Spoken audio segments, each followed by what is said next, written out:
Buenos días a todos. Me llena de satisfacción el poder presentar la primera mesa conjunta del congreso que vamos a realizar y estamos realizando la Sociedad Española de Infecciones Cardiovasculares con la Sociedad Española de Cirugía Cardiovascular.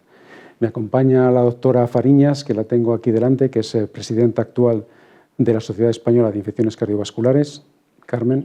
Buenos días.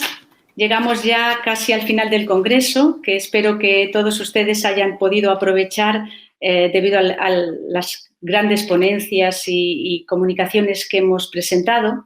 Y en esta mesa de hoy, la última, es una mesa que se va a realizar en conjunción con SECE y que trata sobre la actualización de métodos de control de infecciones cardiovasculares. La vamos a moderar el doctor Francisco Gutiérrez y yo misma, él como representante de SECE y yo de SEICAV, y ambos, como saben, somos del Hospital Universitario Marqués de Valdecilla de Santander. A continuación, la doctora Encarnación Gutiérrez del Hospital Virgen del Rocío de Sevilla nos hablará de las mallas multifilamentos reabsorbibles liberadoras de antibióticos. Cuando quieras, Encarna.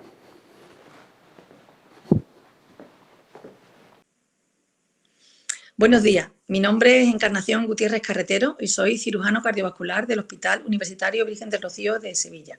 Ante todo, agradecer al comité organizador haberme invitado a participar en esta mesa redonda de infecciones cardiovasculares. Mi participación en el mismo será hablando de las mallas multifilamentos liberadoras de antibióticos. Todos sabemos que el implante de dispositivos de estimulación cardíaca, tanto marcapasos como desfibriladores, ha sufrido un incremento importante en los últimos años. De la misma manera, incluso con un aumento mucho mayor, hasta el 200%, las infecciones de los dispositivos. De manera que su incidencia en la literatura oscila entre un 0,5 a un 7%. Las causas por las que se producen estas infecciones están relacionadas porque hay una población cada vez más anciana, con una mayor cantidad de comorbilidad, con una ampliación de las indicaciones. Se ponen cada vez dispositivos más complejos, de manera que los pacientes viven más y están sometidos a mayor número de intervenciones, ya sean recambios o upgrade. Por otro lado, el personal es más variado. Muchas veces son personal que no tiene la experiencia suficiente y además los gérmenes son más resistentes a los antibióticos. De esta manera, pues sabemos actualmente que las infecciones del dispositivo de estimulación cardíaca están relacionadas con una serie de factores de riesgo que son propios del paciente, de los dispositivos o de los procedimientos. Recientemente se ha publicado en un documento de consenso de la ERA que estos factores de riesgo pueden ser de dos tipos, modificables o no modificables. Así tenemos factores modificables como puede ser que un paciente tenga algún trastorno cutáneo. Sin embargo, hay otros no modificables en el huésped como son que tenga una insuficiencia cardíaca, una insuficiencia renal, una diálisis, una diabetes.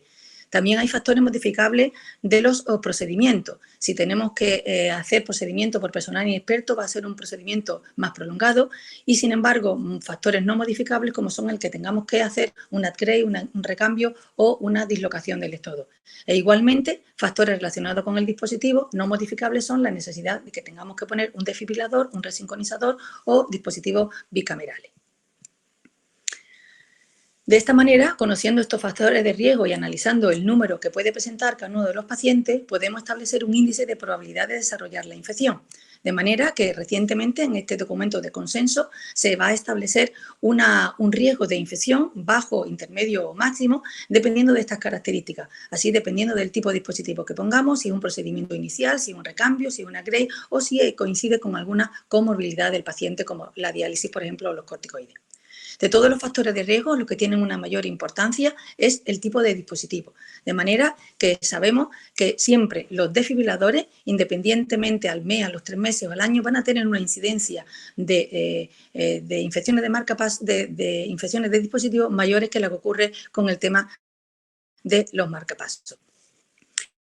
Un segundo factor importante es el sangrado. Fundamentalmente hay que controlar el tema de la anticoagulación o la antiagregación, ya que la presencia de un hematoma posterior al implante va a multiplicar por 7 la incidencia de estas infecciones.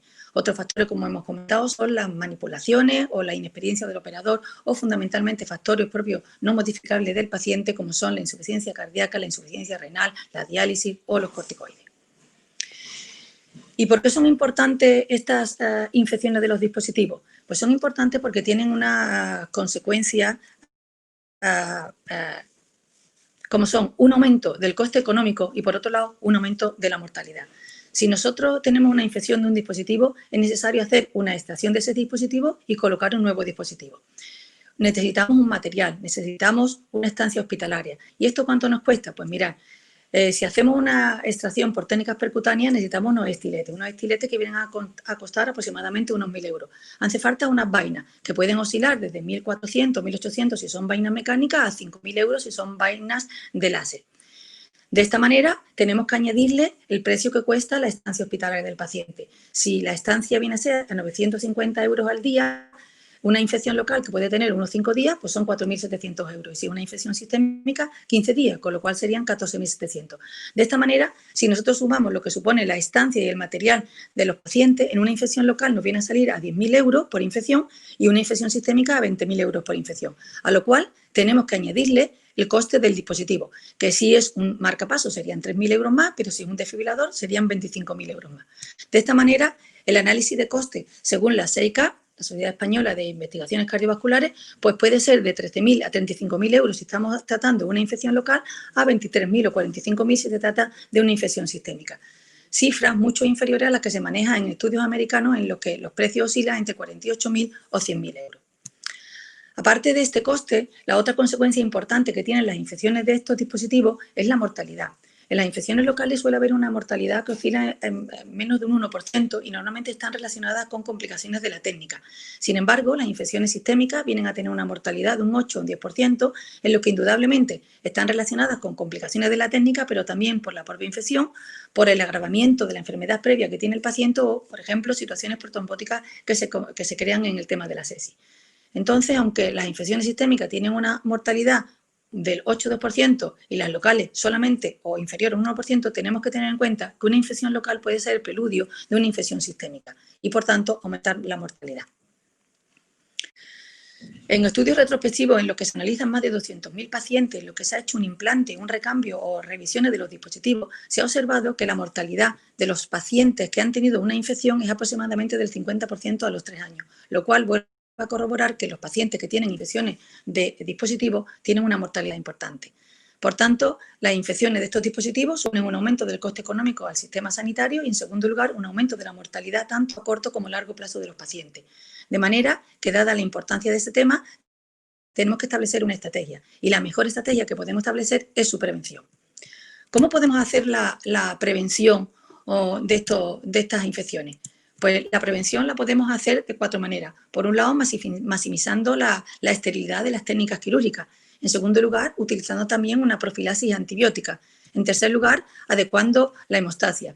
La hemostasia no solamente durante el procedimiento de la técnica quirúrgica, sino previo a la intervención, controlando la anticoagulación y la antiagregación que tienen los pacientes. De manera que debíamos de evitar las terapias puentes.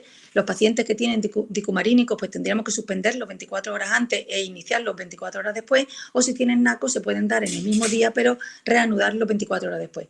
Y con la antiagregación, pues tendríamos que los pacientes que tienen una doble antiagregación suspender el clopidogrel 4 días antes y cuando tienen y los pacientes que tengan riesgo elevado y no se pueda suspender, pues demorar la cirugía. Y el otro elemento del que disponemos para hacer la profilaxis de las infecciones son las mallas antibacterianas. Las mallas antibacterianas pues son unas mallas de tirosina, que son unos polímeros que contienen minociclina y rifampicina, que tienen una acción sinérgica y que van a producir una liberación local en el bolsillo, de unas concentraciones mucho mayores a la CMI 90 y que se van a comenzar el despliegue desde las 2 horas después del implante hasta los 7 días. Y después se producirá una reabsorción a las 9 semanas sin que exista ningún resto. De esta manera, estas mallas antibacterianas lo que hacen es una liberación de antibióticos de forma local a concentraciones entre 100 y 1000 veces superior a la CMI 90 para los gérmenes más habitualmente formadores de estas infecciones, como son los estafilococos coagulasa negativa, el estafilococcus aureus, el estreptococo o los bacilos gram negativos. De esta manera se consigue eliminar el germen y, por otro lado, se va a prevenir la formación del biofilm. Estas mallas existen de 2 tamaños, una de 6,3 a 6,9 centímetros que se van a utilizar para colocarlas sobre los generadores de marcapasos y otra de mayor tamaño de 7 por 8 centímetros y medio para colocarlas sobre los desfibriladores. Estas mallas antibacterianas no solamente ayudan a prevenir las infecciones de los dispositivos, sino también tienen otra utilidad, como son prevenir o disminuir la probabilidad del síndrome de Twirle, evitar la migración del dispositivo o evitar la erosión. Sin embargo, nosotros nos centraremos fundamentalmente en lo que son las infecciones. Y podemos decir, ¿tienen realmente utilidad estas mallas antibacterianas para prevenir las infecciones? Pues mirad, parece ser que la combinación de la aminociclina y la rifampicina va a proteger contra las dos bacterias que causan el 70% de estas infecciones, que son los estafilococos coagulasa negativa y los estafilococos aureus. Por otro lado, también parece que producen una reducción de las tasas de estas infecciones. Si nosotros hacemos referencia a las cohortes históricas donde se hacen estudios de grupos similares en edad, sexo y factores de riesgo en grupos de casos y controles, vemos que se consigue una reducción entre el 70 y el 75% de estas infecciones. E incluso en modelos experimentales se ha demostrado una reducción del 70 al 90% en estudios no randomizados. Si nosotros analizamos una serie de estudios de casos clínicos del TIRS, que es el nombre comercial de estas mallas comercializadas por Medtronic, en los que se han hecho estudios retrospectivos donde sus resultados han sido publicados en revistas de impacto y en los que son tanto unicéntricos como multicéntricos y se analizan entre 500 y 1000 pacientes, los resultados de estos estudios muestran que la envoltura antibiótica reduce entre un 70 y un 100% de todas las infecciones de estos dispositivos. Sin embargo, posteriormente ha salido publicado en el New England el estudio GRAPI. El estudio GRAPI es un estudio clínico aleatorizado, prospectivo, ciego o multicéntrico, en el que participan casi 7.000 pacientes, 25 países, centros y más de 700 implantadores.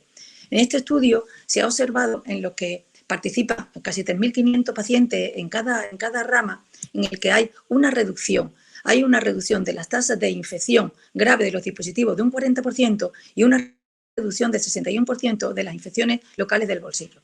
Por tanto, aparentemente, la utilización de estas mallas antimicrobianas van a conseguir una reducción importante de las infecciones de estos dispositivos. Pero surge la siguiente duda, ¿son realmente rentables estas mallas antibacterianas? Estas mallas antibacterianas, vamos a ver, tenemos un problema. El tema de las infecciones de los dispositivos de un 1 a un 4%, que tiene un importante impacto de un elevado coste económico y un aumento de mortalidad. Y aparentemente la solución son estas mallas antibacterianas, pero tienen un coste de 1.000 euros por malla. Por tanto, ¿son rentables? Pues para ver si son rentables tendríamos que hacer de nuevo recurrir al análisis de coste. Habíamos dicho que una infección local nos costaba 10.000 euros, mientras que una infección sistémica nos costaba 20.000 euros, más el importe del dispositivo, 3.000 de marcapaso o 25.000. Si nosotros hacemos un estudio sobre nuestro hospital, el Virgen del Rocío, en el que ponemos 600 implantes de dispositivos al año, de los cuales 400 son primo implante y 200 son recambio, de los cuales el 80% son marcapasos y el 20% son desfibriladores, pues observamos que en esta población el 30% de nuestros pacientes tienen factores de riesgo y el 70% de los pacientes que desarrollan una infección tienen factores de riesgo. De esta manera, teniendo en cuenta a esta cifra, nosotros, con una tasa de infección que sería del 2% del marcapaso y del 4% de desfibriladores, aceptamos una tasa media del 3%, tendríamos 18 infecciones al año, de las cuales 12 serían infecciones locales y 6 serían infecciones sistémicas.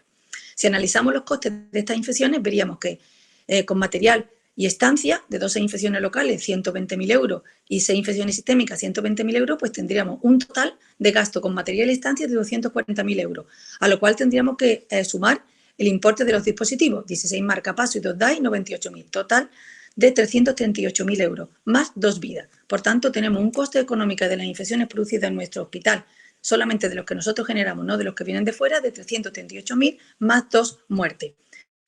Para ver si realmente es efectivo o utilizar las mallas antimicrobianas, pues si sabemos que reducen un 60% la tasa de infección, pues nosotros de 18 pacientes pasaríamos a 7 pacientes. Y del coste total, pues pasaríamos a 202.800 euros lo que nos costaría.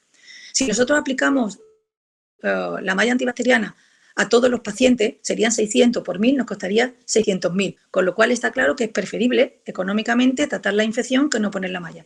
Pero si nosotros utilizamos solamente la malla en los pacientes que tienen factores de riesgo, que es el 30%, nos gastaríamos 200.000, con lo cual suponemos un ahorro de 2.800 euros más 2 vidas.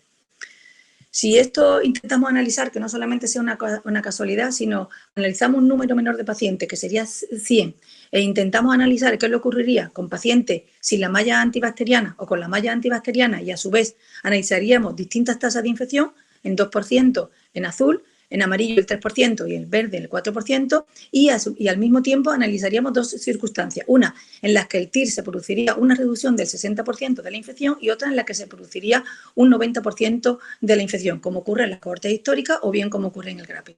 Pues bien, ponemos un coste por infección, haciendo una media entre infección local e infección sistémica, marcapaso y desfibrilador, que costaría 26.000 euros por infección, pues podemos observar que si nosotros ponemos una malla antibacteriana a todos los pacientes, no es rentable en ninguna porcentaje o en ninguna tasa de infección. Siempre no es más rentable tratar la infección que tratar a los pacientes con la malla. Pero, sin embargo, si nosotros utilizamos la malla antibacteriana solamente en aquellos pacientes que tienen factores de riesgo, vemos que en todo nos sale mucho más rentable y ahorramos dinero si utilizamos esta malla antibacteriana. Mucho más ahorro cuanto mayor es el porcentaje de infección que tienen en los centros, independientemente que tengamos una reducción del 60 o del 90%.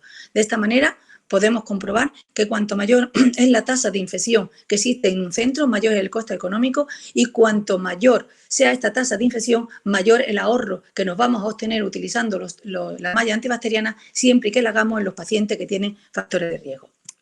De esta manera, podemos decir que es muy importante analizar los distintos factores de riesgo que tienen los pacientes para que nosotros podamos predecir, en función de que existan uno o más factores de riesgo, el grado de riesgo que tiene el paciente, para así tener en cuenta este documento de consenso establecido por la ERA, en que todos aquellos pacientes que tienen algo riesgo es recomendado la utilización de esta malla antibacteriana. Por tanto, en todos aquellos pacientes que tienen un riesgo aumentado o riesgo máximo, tendríamos que colocar estas mallas antibacterianas. Por tanto, las mallas antibacterianas están asociadas a una menor incidencia de infecciones locales relacionadas con el bacillo en pacientes de alto riesgo, y que en el estudio coste-efectividad pues, ha demostrado su utilidad en pacientes que tienen alto riesgo, y va a ser mucho mayor cuanto mayor sea la tasa de infección. Por tanto, concluimos que las infecciones de los dispositivos de estimulación cardíaca están asociadas a la presencia de factores de riesgo, los cuales nos permiten clasificar el grado de riesgo de esta infección. Y entre los métodos profilácticos para controlar estas infecciones se encuentran el uso de mallas antibióticas reabsorbibles, que han mostrado ser un elemento efectivo, funciona en la población real con una reducción de la tasa de infecciones de al menos el 60%, y segundo, eficiente, porque reduce los costes y la mortalidad. Por tanto, el uso eficiente de estas mallas debe ser en hospitales que tengan una tasa de infección mayor al 2% y en pacientes que tengan factores de riesgo.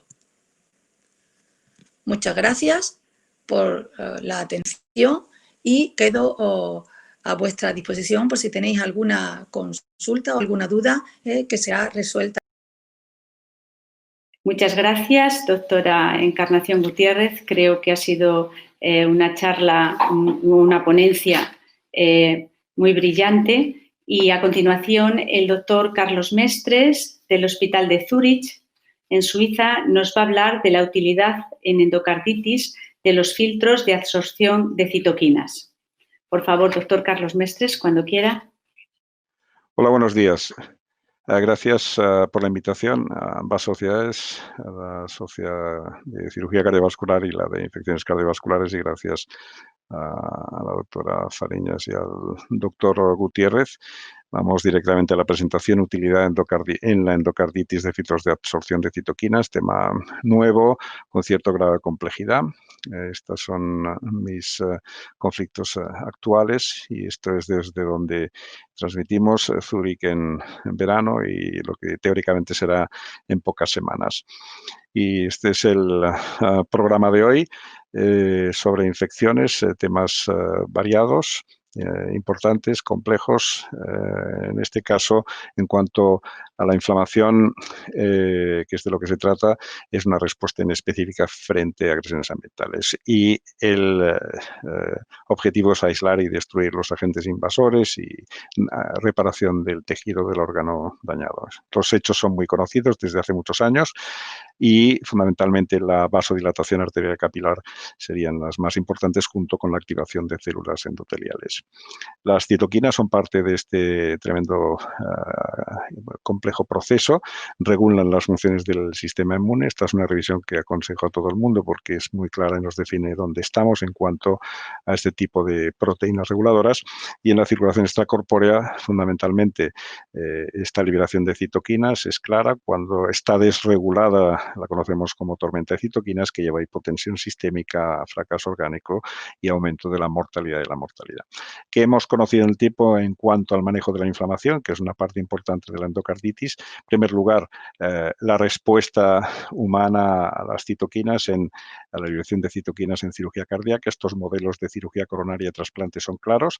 Vemos aquí la liberación en el trasplante, importante en las primeras horas, y luego también en la cirugía coronaria. Lo que quiere decir, de acuerdo a otros estudios ya de hace varios años, que probablemente utilizar estrategias anticitoquinas serían importantes como en la circulación extracorpórea. Estos estudios de hace ya unos 25 años demostraron que el miocardio es la primera fuente de liberación. Estas son muestras de citoquinas en el seno coronario, esto en arteria periférica, lo que quiere decir que, como estos investigadores, Wang Song y Jean-Marie Desmet en Bruselas, confirmaron que es el miocardio la fuente más importante de citoquinas proinflamatorias, fundamentalmente interleuquinas 6, 8 y 10 y factor de necrosis tumoral alfa. Esto ha llevado al desarrollo de diversas técnicas, como hemos visto, filtros de leucocitos, tratamientos de los circuitos de circulación extracorpórea. En la actualidad se trabaja con la hemoabsorción. En castellano está clara la definición. Para física y química es la atracción y retención en superficie de moléculas o iones de otro cuerpo. Y esto es de lo que se trata, de eliminar sustancias, moléculas. En este caso, técnicamente, utilizamos un cartucho polimérico. Estas microestructuras son capaces de eliminar moléculas de peso molecular intermedio mediante la combinación de exclusión de tamaño y luego, pues, mediante interacciones hidrofóbicas entre las moléculas y el sistema de absorción. Desde el punto de vista de biocompatibilidad, en este caso, sigue los estándares internacionales. Desde el punto de vista práctico, no hay activación de coagulación o del sistema del complemento, hay una pérdida plaquetaria mínima y el trabajo de este sistema está fundamentado en una eliminación concentración dependiente. Que se elimina, como vemos aquí, fundamentalmente este tipo de moléculas, las citoquinas, mioglobina, bilirrubina, toxinas como enterotoxina, la toxina estafilocócica.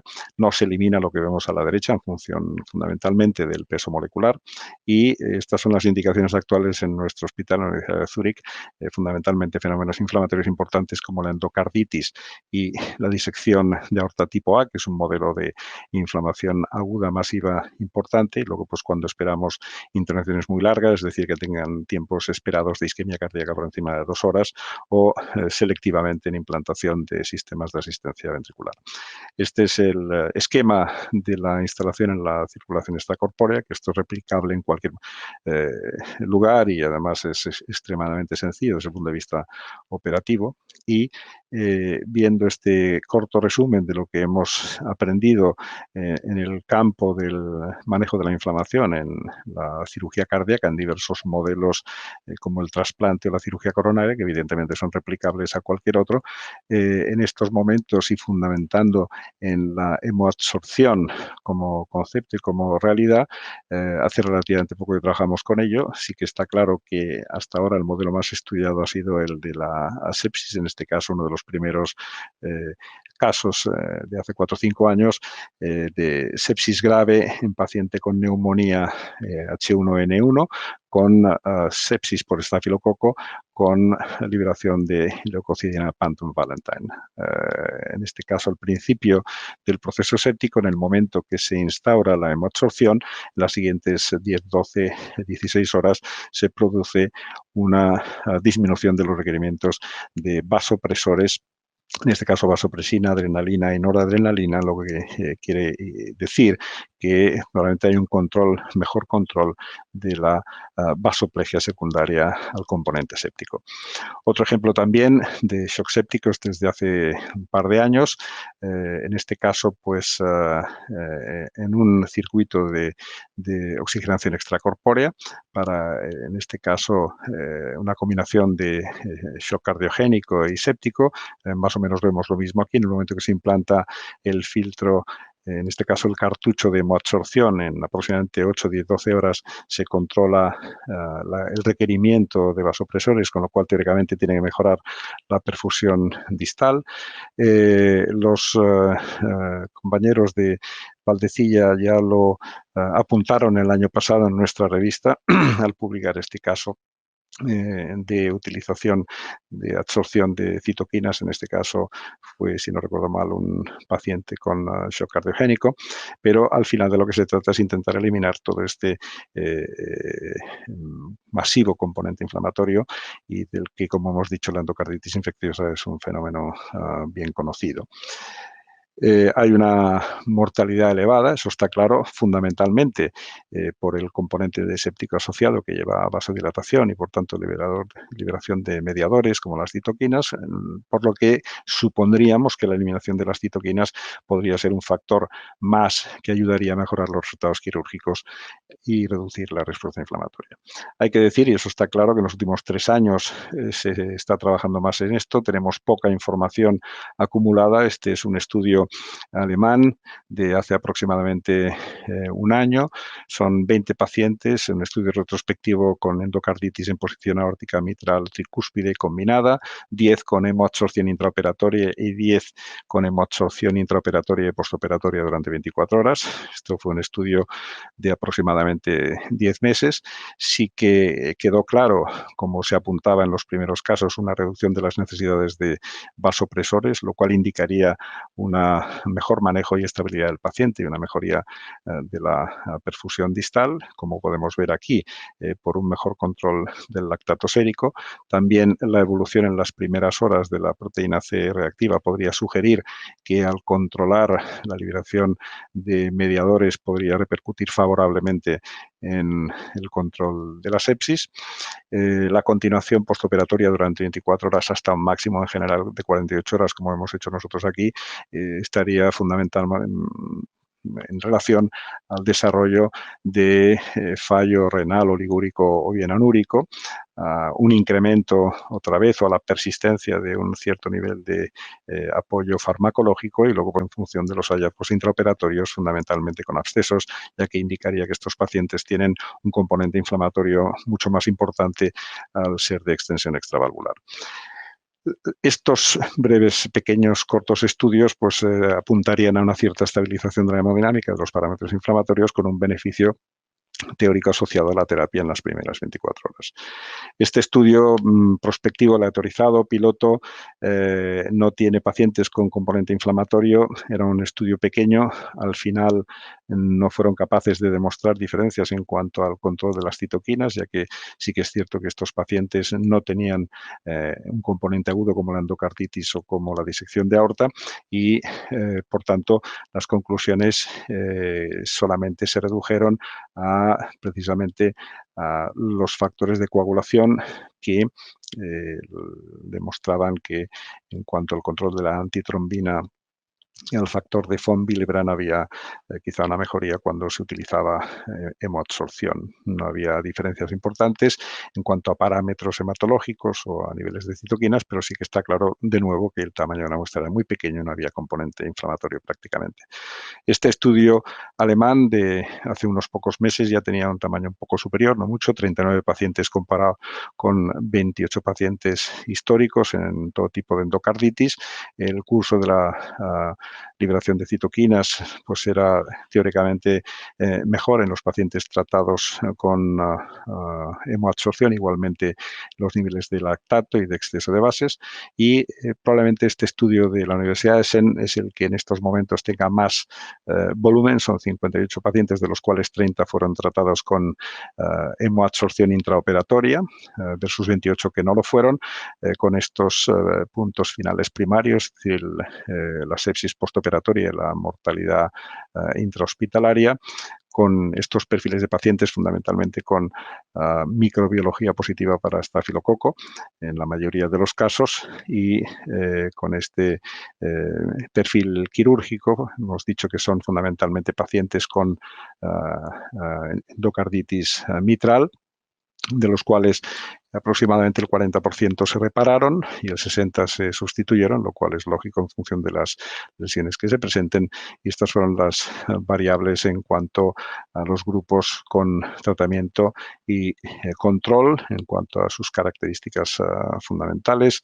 Y lo que sí quedó claro es que había un mejor control de las resistencias periféricas, una menor utilización de vasopresores, un mejor control inicial intra-postoperatorio y en el día de la intervención y el postoperatorio del lactato sérico, indicando una mejor perfusión periférica, y el comportamiento general en cuanto a vasopresores y a resistencias vasculares sistémicas hasta el día 1. Lo mismo en cuanto al control de parámetros inflamatorios como la procalcitonina, como se puede ver en el gráfico, y el análisis de los factores relacionados con el fallecimiento, pues fundamentalmente eran los que recibieron terapia con hemoabsorción contra los que no. Y esto se traducía en una mortalidad diferente del 10% en el grupo de hemoabsorción y del 18% en el grupo control para esa patología aislada.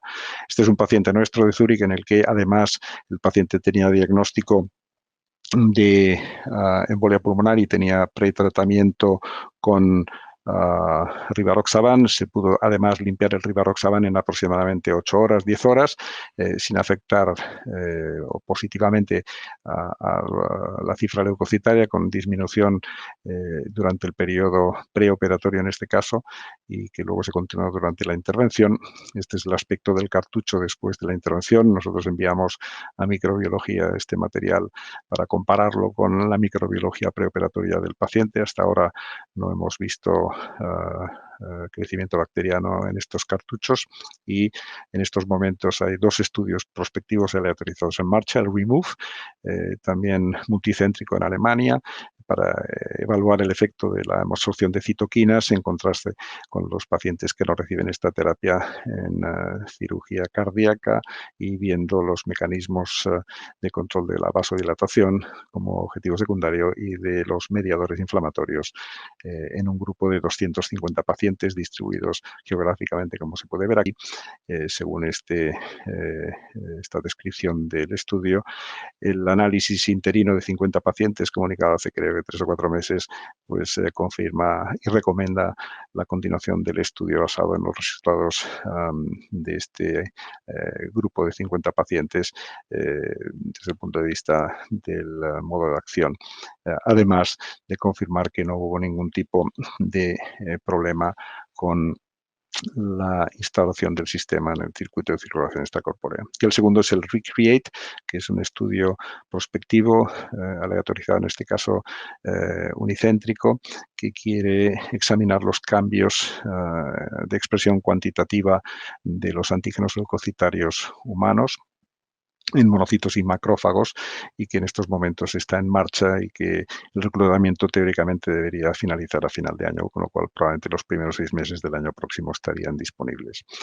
La conferencia sobre sepsis del 2016 y la que hubo para el Día Mundial de Sepsis hace aproximadamente 2 semanas, en principio recomiendan como técnica de purificación de sangre en pacientes con inflamación aguda, sepsis, en lo cual, pues lógicamente, los pacientes de endocarditis entran como modificación o como modalidad de purificación de sangre, pues la utilización de hemoabsorción, porque parece que tiene un efecto favorable sobre la mortalidad global.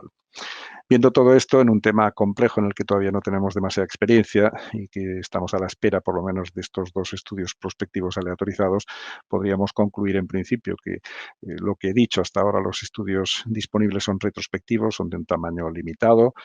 Aparentemente parece que hay beneficios en la endocarditis en cuanto al control, pues lógicamente, de la vasoplegia.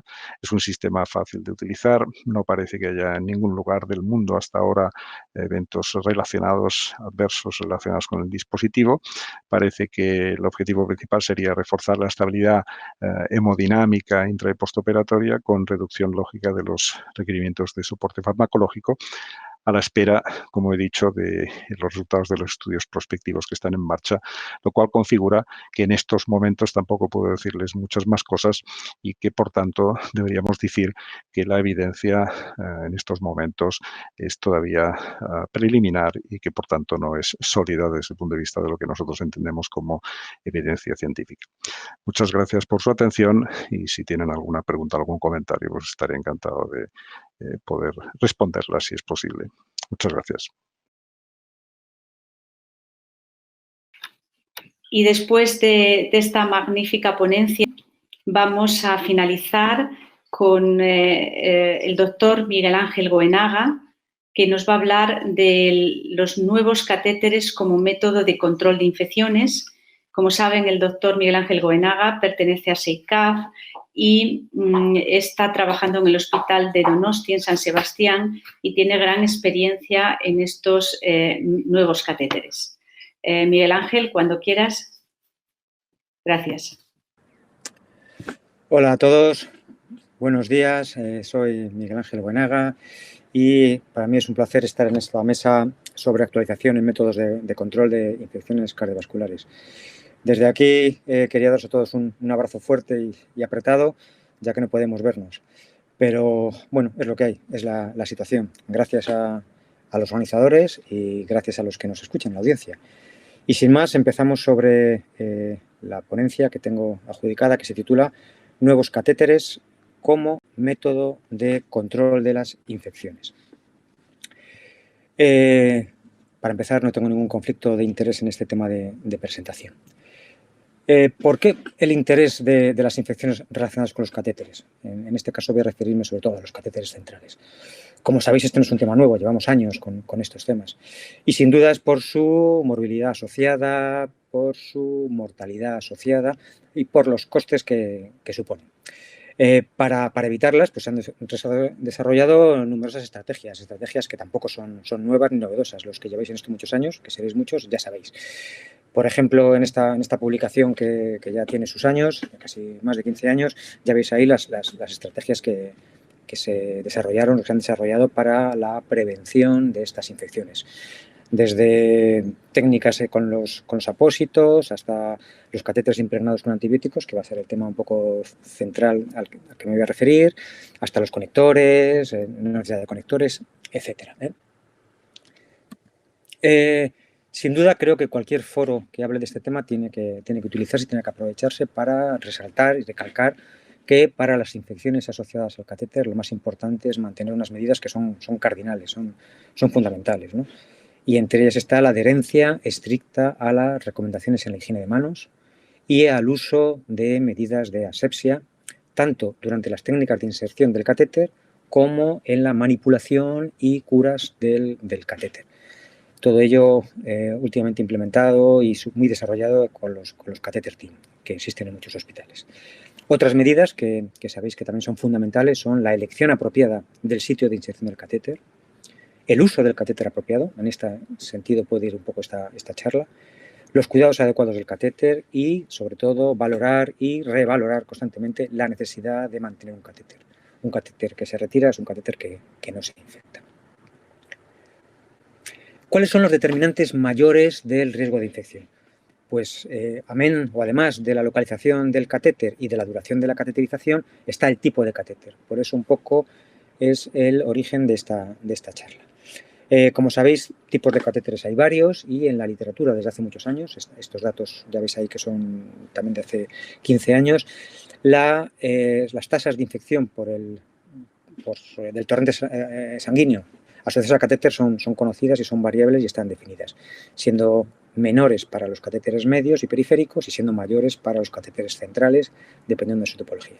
En este sentido, aparecen o se desarrollan los catéteres impregnados o bien con antibióticos o con antisépticos para intentar mejorar estas tasas. Y el objetivo de mi revisión, porque creo que era un tema interesante, es ver que había, de nuevo, si había algo, sobre los catéteres impregnados en estos sustancias, tanto antibióticos como antisépticos. Para ello he hecho una búsqueda habitual. He hecho una búsqueda en UpToDate y en Dinamed. La búsqueda está hecha en septiembre de este año. Los capítulos que hablan sobre estos temas en estas bases están revisados también este mismo año. He mirado un poco la biblioteca Cochrane, lo que dicen. He mirado un poco el Clinical Trials, a ver cómo estaba el tema de los ensayos clínicos. Ya veis ahí que con el término catéter, infección asociada al catéter, hay 122 trials. Y luego hice una búsqueda en PubMed que, como podéis suponer, en infección de catéter y PubMed nos podemos estar aquí 3 días hablando. Entonces la he acotado mucho al último año, aunque algún pequeño artículo os comentaré de años previos. ¿Cuál ha sido los resultados de esta búsqueda? Pues de las 2 primeras, de la base de datos y en un lenguaje telegráfico por la premura de tiempo que tenemos, os diré que sobre catéteres impregnados con antibióticos, pues nada nuevo, ¿no? Sabemos que hay evidencias de que el uso de estos catéteres reducen la incidencia y costes de las infecciones relacionadas con catéteres, pero, importante, su uso generalizado plantea muchas incertidumbres. Se aceptan cuando, a pesar de procurar las recomendaciones universales, los bundles, las campañas de bacteriemia cero, infección de catéter cero, a pesar de eso, como digo, las cifras de infección relacionadas con el catéter son mayores de las aceptadas y ponen un dato en esta revisión. Aceptadas, por ejemplo, hablan de 1,6 casos por cada 1000 catéteres día. Dentro de estos catéteres impregnados de antibióticos hay diferentes antibióticos, pero los que más literatura hay y los que más se utilizan son aquellos que incluyen soluciones de clorhexidina y sulfadiacina argéntica y los que tienen minociclina rifampicina o rifampicina miconazol. La clorhexidina sulfadiacina argéntica, las concentraciones de clorhexidina y sus zonas de impregnación han ido cambiando. En la primera generación eran solo la superficie externa, luego superficie interna, lumen, conexiones. Y sobre minociclina rifampicina hay algunos trabajos que demuestran la reducción de enfermedades, de infecciones relacionadas, aunque la metodología es en algunos casos cuestionable. Como os decía, los catéteres impregnados de primera generación, en los cuales lo impregnado es la superficie externa, o de segunda generación, superficie interna y externa, comparados con catéteres, reducen el riesgo de infección relacionada, no impregnados, en un metaanálisis que ya es antiguo. La odds ratio está en 0,56. Hay trabajos que comparan ambos, que favorecen a los catéteres con minociclina rifampicina, aunque los trabajos, como os decía antes, tienen muchos sesgos y déficits metodológicos. Sí que parece que hay trabajos sobre coste-eficiencia, que es el objetivo, y que demuestran que pueden reducir costes en ciertos escenarios. A la vez también se plantean ciertos riesgos de estos catéteres, como son anafilaxia y aparición de infecciones por microorganismos resistentes, ya sean bacterianos o incluso infecciones fúngicas. Dentro de los catéteres que no están impregnados con antibióticos, sino con antisépticos, la mayoría de ellos van con derivados de la plata. Pueden reducir la tasa de infecciones, y digo pueden porque tampoco está muy claro, y son conocidos desde hace muchísimos años, más de 30 años. Los resultados han sido puestos en dudas en estudios posteriores que tampoco son recientes.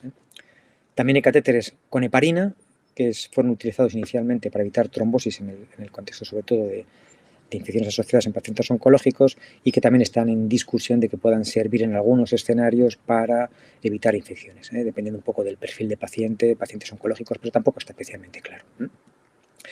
Si pasamos a la segunda parte de la revisión, que es la revisión Cochrane, hay una revisión que además se titula así: revestimiento del catéter venoso central con antisépticos o antibióticos para reducir las infecciones relacionadas con el catéter en pacientes adultos, y cuyo objetivo principal es revisar la evidencia sobre la efectividad, seguridad y eficiencia, cuando hay datos, del revestimiento con antibióticos o antisépticos en catéteres venosos centrales para reducir sepsis, infecciones del torrente sanguíneo, mortalidad, colonización e infección de catéter en adultos que requieran el uso de estos catéteres.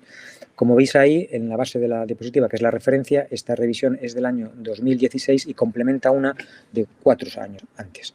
Esta revisión lo que concluye básicamente es que, incluyendo los 57 estudios, que en el fondo es un estudio más que la revisión previa del año 2012, para que veáis que no hay tampoco muchos datos nuevos, incluye a más de 16.000 catéteres, no está claro en esta revisión cuál es el número de pacientes con catéteres, y hay más de 11 tipos de impregnaciones antimicrobianas. Y ya nos dicen en la revisión Cochrane que 26 de los 57 estudios están financiados total o parcialmente por fabricantes o distribuidores de estos catéteres, con lo que ello conlleva. ¿Resultados más importantes de esta revisión? Pues dicen que los participantes con catéteres impregnados tuvieron unas tasas del 2% menores de infecciones del torrente circulatorio relacionadas con el catéter y una reducción absoluta, promedio del 9%, en la colonización del catéter. Ahora bien, no hubieron diferencias clínicamente significativas en sepsis, muerte de cualquier causa o infecciones locales relacionadas con el catéter. A la vez también nos dicen que no tuvieron más probabilidad de efectos adversos. Con estos datos, los autores concluyen que, aunque los catéteres impregnados son efectivos para reducir las bacteriemias relacionadas y la colonización de catéteres, particularmente en unidades de intensivos, es posible que no sean efectivas en todos los ámbitos. No parece que reduzcan todas las infecciones del torrente ni el número de muertes. Siguiendo un poco con la revisión que os comentaba, viendo un poco en la hoja web de los clinical trials, ya veis ahí que aparecen 122 estudios últimamente sobre este tema, pero cuando uno va a verlos, que me mira los 122, en el fondo, posteriores a la revisión Cochrane, solamente hay uno, ya veis ahí que es del año 2017, que es sobre un tipo de catéter, que es un catéter hecho con una polixianida, con unos grupos hidrofílicos que lo que hacen es repeler las bacterias. Y la verdad es que no hay mucha información con respecto a este estudio o a este ensayo, con lo cual esta parte de la revisión no me ha servido para mucho. La última parte de la revisión es la realizada a través de PubMed, con los artículos que se han publicado en el último año, aunque, como os he comentado antes, he metido también algún artículo del año anterior porque me ha parecido interesante. Y este es uno de ellos. Este, como veis, está publicado en el 18 y me ha parecido interesante porque estudian la efectividad de estos catéteres, teniendo en cuenta que utilizan o implementan las medidas Bandel universalmente aceptadas y hacen una revisión sistemática o un metaanálisis de estos en red como nueva metodología. Y lo que concluyen estos autores en este trabajo es que los resultados son superiores para estos catéteres impregnados con clorhexidina y con sulfadilación argéntica o otros con antibióticos que los catéteres estándar. A la vez dicen que comparando los catéteres impregnados con el ion plata, quizá tengan peores resultados que aquellos impregnados en sulfadilación argéntica y otros antibióticos. Este artículo sí que es muy reciente y tampoco es que aporte gran cosa, pero es de este año, el que hacen es una metodología de un estudio de estos antes, de un estudio retrospectivo, y quizá lo traigo porque en este diseño, pues lo que concluyen los autores es que los catéteres con clorhexidina, sulfadicina argéntica se asocian a menos infecciones relacionadas que aquellos con los ionóforos de plata, que son quizás los de más última generación. Pero me parece interesante la tabla porque sí que nos aporta un poco los microorganismos que aparecen como en las infecciones utilizando estos catéteres. Y como veis ahí, la mayoría son o bien cándidas, pseudomonas o enterococos, lo cual tampoco sorprende mucho, pero bueno, es un dato que no había visto en otros estudios. Ya para ir un poco finalizando, hay existe esta revisión que es del año pasado, que es de la Sociedad Internacional de Enfermedades Infecciosas, que es un documento de posicionamiento, y en la revisión que hacen, al hablar sobre estos tipos de catéteres impregnados, nos dicen que pueden ser utilizados como intervención adicional en unidades con alto riesgo de infecciones. Esto es un poco lo que he podido obtener de la revisión. Además de esto, lo que hice fue pues, hablar con mis compañeros. Hablé con mis compañeros de la UBI, hablé con mis compañeros de nefrología, hablé con mis compañeros de hematología y de oncología. Y la verdad es que me llevó un poco la sorpresa de que ninguno utiliza este tipo de catéteres.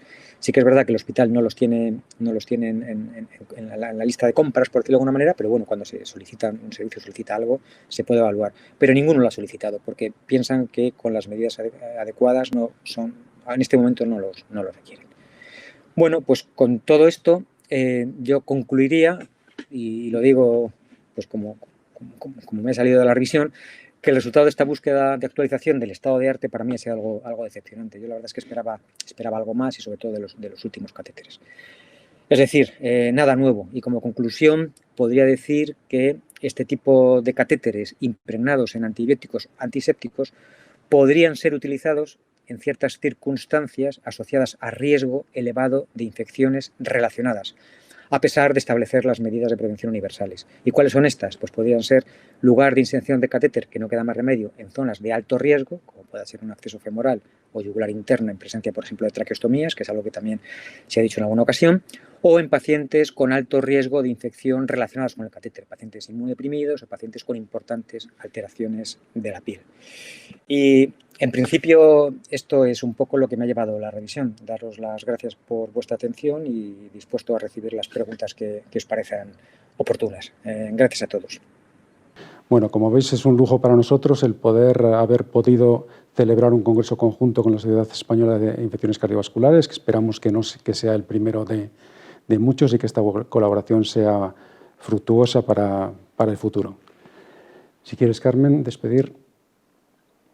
Y ya para finalizar, y no quiero entretener mucho, simplemente agradecer a todos los que se hayan conectado para visualizar el congreso, a todos los ponentes que han hecho un gran esfuerzo y que todos han estado con el tiempo que se les exigía.